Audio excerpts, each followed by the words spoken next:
Good afternoon students. Darshan BEd college के online classes में आपका स्वागत है। इससे जो पहले अपनी क्लास की थी अपन ने उसमें संप्रेषण के बारे में अध्ययन किया था, यानी कि संप्रेषण क्या है उसके बारे में हमने आगे पढ़ा था। संप्रेषण क्या होता है? सूचनाओं का आदान प्रदान करना, यानी कि एक इंसान से दूसरे इंसान तक सूचनाओं का आदान प्रदान। सूचनाएं शाब्दिक भी हो सकती हैं और अशाब्दिक भी हो सकती हैं। ठीक है, ये हमने पहले वाले क्लास में अध्ययन किया था। आज हम पढ़ेंगे संप्रेषण के समय आने वाली बाधाओं को दूर करने के उपाय। उसमें जो बाधाएं आती हैं, जब अपन जो किसी से संप्रेषण करते हैं, सूचनाएं आदान प्रदान करते हैं, उस टाइम कौन कौन सी ऐसी प्रॉब्लम्स आती हैं, उनको दूर करने के जो उपाय होते हैं वो हम आज इस क्लास में अध्ययन करेंगे। पहला है संप्रेषण हेतु उचित भाषा का प्रयोग, यानी कि जो संप्रेषण होता है उसके लिए एक उचित भाषा का प्रयोग करना बहुत ज़रूरी है। अगर भाषा ही हमें समझ में नहीं आएगी तो जो भी सूचनाएं हम तक पहुंच रही है तो वो भी हमारे तक सही ढंग से नहीं पहुंचेगी और वो सूचनाएं हमें समझ नहीं आएगी। यानी कि संप्रेषण के लिए सबसे पहले क्या होता है? उचित भाषा का प्रयोग करना बहुत ज़रूरी है। ये एक महत्वपूर्ण माध्यम है। संप्रेषण के समय भाषा का स्तर छात्रों के मानसिक स्तर के अनुकूल होना चाहिए। जैसे कि मान लो हम कोई भी सूचना आप स्टूडेंट तक पहुंचा रहे हैं, अगर उसका स्तर छोटा है तो हमें उसकी भाषा का स्तर भी उसी हिसाब से रखना चाहिए। अदरवाइज छोटे बच्चों को वो सूचनाएं सही ढंग से समझ में नहीं आएंगी, सूचनाएं ढंग से नहीं पहुंचेगी। सेकंड है स्वर की उपयुक्तता, यानी कि जो स्वर है वो उपयुक्त हो। जैसे कि मैं आपको आगे बताती हूँ। संप्रेषण के समय संप्रेषक का स्वर समूह के आकार का होना चाहिए। जैसे कि कक्षा के अंदर शिक्षक की आवाज़ पूरी कक्षा में सुनाई दे। जैसे मान लो जो संप्रेषण के समय जो संप्रेषक होता है, यानी कि जो सूचनाएं दे रहा है, उसकी जो स्वर होता है, उसकी जो आवाज़ होती है, उसमें उपयुक्तता होनी चाहिए। फॉर एग्जाम्पल हम एक क्लासरूम ले लेते हैं। क्लासरूम में अगर आपको शिक्षक पढ़ा रहा है, अगर उसकी आवाज़ सही ढंग से और तेज़ नहीं होगी तो पीछे बैठे बच्चों को वो आवाज़ हमें ढंग से सुनाई नहीं देती।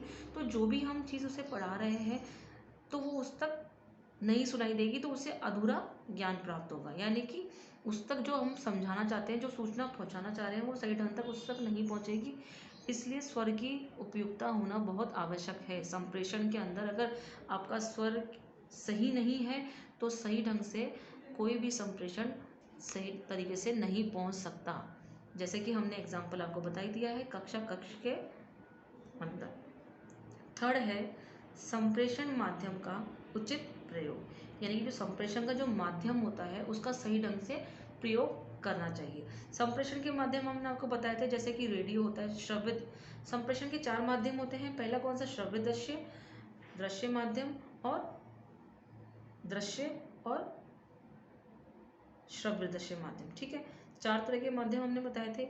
यानी कि तकनीकी प्रगति ने ऐसे उन्नत उपकरण संचार हेतु दिए हैं जिससे संप्रेषण सरल तथा प्रभावी बना सकता है। जैसे कि प्रोजेक्टर। आप किसी भी क्लास के अंदर अगर कोई सूचना किसी चीज़ के थ्रू पहुंचाना चाहते हैं तो उसका उपयोग करना उचित है। जैसे कि आप आजकल के जो क्लासरूम्स होते हैं वो क्या होते हैं?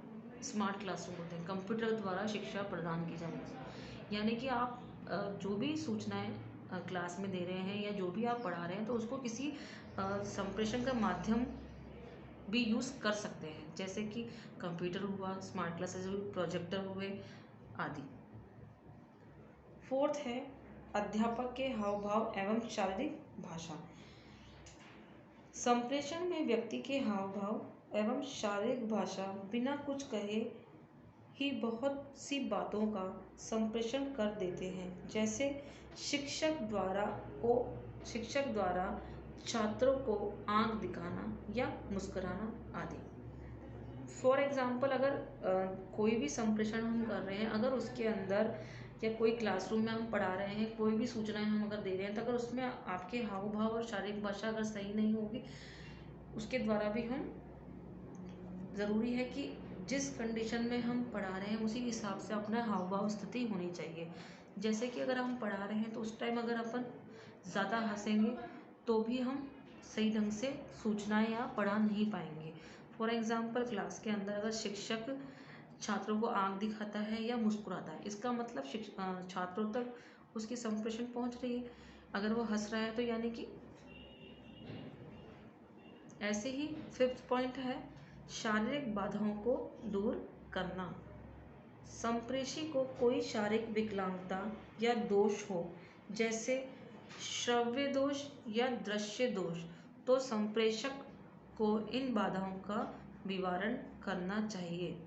ऐसे विद्यार्थियों के लिए विशेष व्यवस्था की जानी चाहिए। यानी कि कई बार हम देखें, जैसे क्लासरूम में देखते हैं कि कोई बच्चा अगर विकलांग या कोई शारीरिक रूप से अस्वस्थ है, तो उस अध्यापक का क्या कर्तव्य होना चाहिए कि उसकी शारीरिक जो बाधाएं हैं उनको दूर करना चाहिए। उनके लिए अलग से क्लासेस या अलग से कोई क्लासरूम या फिर विशेष व्यवस्था की जानी चाहिए, जिससे कि वो सही ढंग से ज्ञान अर्जित कर सके या शिक्षा प्राप्त कर सके। 6th है संदेश की स्पष्टता। यानी कि जो हम संदेश भेज रहे हैं, हम जो संदेश देना चाहते हैं, वो संदेश बिल्कुल स्पष्ट हो, ताकि जो संदेश दूसरे तक पहुंचे, जो उस संदेश को ग्रहण कर रहा है, वो सही ढंग से उसे ग्रहण कर सके। यानी कि जैसे कि अधूरा ज्ञान, क्या बोलते हैं, अधूरा ज्ञान बेकार होता है, वैसे ही एक अधूरा संदेश हमारे लिए सही नहीं होता। यानी कि जो संदेश है वो क्रमबद्ध होना चाहिए, स्पष्ट होना चाहिए और संक्षिप्त होना चाहिए। 7th है व्यक्तिगत विभिन्नताओं के अनुकूल। व्यक्तिगत विभिन्नताओं के अनुकूल कक्षा के अंतर्गत भिन्न भिन्न प्रकार के छात्र छात्राएं होते हैं, जिनका बौद्धिक स्तर, योग्यता भिन्न होते हैं। अध्यापक को कक्षा संप्रेषण के समय ये तथ्य ध्यान में रखना चाहिए। अध्यापक इस प्रकार संप्रेषण करे कि सभी छात्रों की आवश्यकता की पूर्ति हो सके। यानी कि जैसे क्लास के अंदर अलग तरीके के भिन्न भिन्न बालक और छात्र छात्राएं होती हैं, तो उनका बौद्धिक जो स्तर होता है वो भी अलग अलग होता है। कुछ इंटेलिजेंट होते हैं, कुछ कम इंटेलिजेंट होते हैं। तो उनके बौद्धिक स्तर के हिसाब से हमें उनको कक्ष का एनवायरनमेंट होना चाहिए। कि जैसे कि कई बार हम जो क्वेश्चन पूछते हैं वो कुछ ज़्यादा कठिन होते हैं, तो जो मंद बुद्धि या कोई कम बुद्धि वाले छात्र होते हैं, उन तक वो नहीं समझ में आते, नहीं पहुंच पाते। इसलिए व्यक्तिगत विभिन्नताओं के अनुकूल ही हमें कक्षा का एनवायरनमेंट यानी कि वातावरण रखना चाहिए। 8th है अभिप्रेरित करना। संप्रेषण से पूर्व यह आवश्यक है कि ग्राही सूचना को ग्रहण करने के लिए तैयार हो। अतः छात्रों की रुचि, अभिवृत्ति, आवश्यकताओं को ध्यान में रखते हुए उन्हें ग्रहण करने हेतु तत्पर करना चाहिए। मतलब जो स्टूडेंट, जैसे फॉर एग्जांपल हमने क्लास की बात ली, अगर हम क्लास में पढ़ा रहे हैं, अगर बच्चा ही इंटरेस्टेड नहीं होगा, अभिप्रेरित नहीं होगा, यानी मोटिवेटेड नहीं होगा, उसे आगे पढ़ने की कोई इच्छा नहीं होगी, तो वो सूचनाएं ढंग से ग्रहण नहीं कर सकता या पढ़ाई ढंग से ग्रहण नहीं कर सकता। इसलिए हमें क्या करना होता है, सबसे पहले जो भी छात्र या फिर जो ग्राही होते हैं, जो सूचनाएं ग्रहण कर रहे हैं, उसे अभिप्रेरित करना चाहिए, यानी कि मोटिवेट करना चाहिए। 7th है बौद्धिक बाधाओं को दूर करना। वातावरण कोलाहलपूर्ण न हो, अनावश्यक ध्वनियाँ, शोर संबंधी कारणों को दूर करना चाहिए, जैसे बैठक व्यवस्था, प्रकाश व्यवस्था आदि। जो भौतिक बाधाएं, जैसे कि एनवायरनमेंट से रिलेटेड, यानी कि कक्षा का जो एनवायरनमेंट होता है वो अच्छा होना चाहिए, बैठने की व्यवस्था अच्छी होनी चाहिए, वहाँ पर आपको लाइट है या नहीं है, इन सब चीज़ों को हमें ध्यान में रखते हुए इन चीज़ों का मैनेजमेंट होना चाहिए, इन चीज़ों की व्यवस्था होनी चाहिए, ताकि बच्चा उस एनवायरनमेंट में अच्छे से अच्छे सूचनाएं या फिर ज्ञान या शिक्षा ग्रहण कर सके। जैसे कि हम एग्जाम्पल स्कूल का ले लेते हैं, वहाँ पर अगर टीचर अगर पढ़ाते, कॉलेज का एनवायरनमेंट अगर अच्छा नहीं होगा, तो बच्चों को भी वहाँ पर आने की इच्छा नहीं होती है, शिक्षा ग्रहण करने की इच्छा नहीं होती है। मतलब कक्षा का एनवायरनमेंट अच्छा होना चाहिए, बैठक व्यवस्था अच्छी होनी चाहिए, लाइट्स वगैरह वहाँ पर होना चाहिए, ताकि बच्चा अच्छे से कक्षा में बैठे और सही शिक्षा ग्रहण कर सके। 8th पॉइंट है हमारा, लास्ट पॉइंट है मानवीय संबंध। यानी कि कक्ष में छात्र और अध्यापक के संबंध मधुर तथा सौहार्दपूर्ण व्यवहार होना चाहिए। यानी कि जो कक्षा जो एनवायरनमेंट होता है उसके अंदर जो बच्चे और छात्र होते हैं उसका जो उनमें जो संबंध होता है वो मधुर होना चाहिए। कई बार जैसे हम देखते हैं अगर क्लास के अंदर टीचर बहुत ज़्यादा स्ट्रिक्ट है तो बच्चा उसकी क्लास में पढ़ना पसंद नहीं करता।